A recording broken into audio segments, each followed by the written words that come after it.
I had an anxiety disorder a couple of years back, or at least that's when I knew I had it. I probably had anxiety for much longer. When I was 14, I was so scared of girls that I would sweat if I sat next to one. And when I was 16, I had long hair, and although I started having long hair because I wanted to, I eventually couldn't cut it because I was afraid of how everyone would react if I did.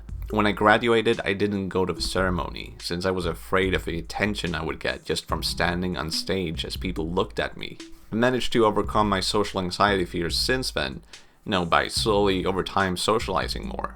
Overcoming my social issues was a victory, but anxiety still came back in other ways, such as laying awake at night and thinking I'm going to die from a brain tumor or a heart attack. Every day I would fear having cancer. Every tiny ache or pain in my body would suddenly flare up in my mind, and I would think, yep, I have cancer, this is it. But the worst was the cardiophobia, the fear of heart attacks. I was 21 years old, and I was afraid of dying from a heart attack. But it was reasonable to me, because I would feel pain in my chest, and it was a real pain. I could feel it. So every night I would listen to the rhythm of my heart to make sure my beat was fine, but the thing is, that only made it worse. I would just lay awake listening to the sound of my heartbeat, and I would get worried, and every split second when I didn't hear the next heartbeat or something seemed irregular, I was certain I was about to die. So knowing I had anxiety, I tried different things: meditation, relaxation, worrying less, but nothing really seemed to be the thing I needed. So what ended up working for me was reading a book about anxiety called Hope and Help for Your Nerves by Claire Weeks. This book was an explanation of how anxiety works in the body. And I'm not a doctor, but very simply put,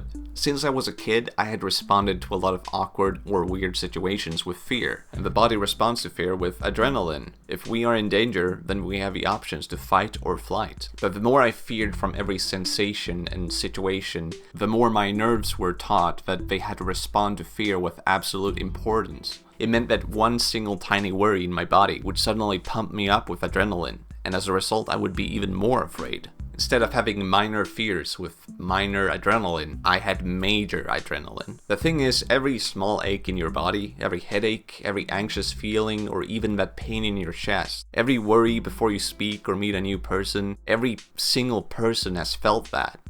And every person has felt it the same way you have. No matter the situation you are put in, you are not alone with how you feel. I would feel something in my chest, and suddenly my body was telling me I was going to die. Over the years, my nerves in my body had misled me. Coming to terms with this does not make the anxiety go away in one day. It would take some time to get used to again, and you will still feel anxiety, and that's okay. Feel the anxiety. Let it wash over you. Embrace it, and slowly it goes away. Somehow, in my experience, this was what worked for me.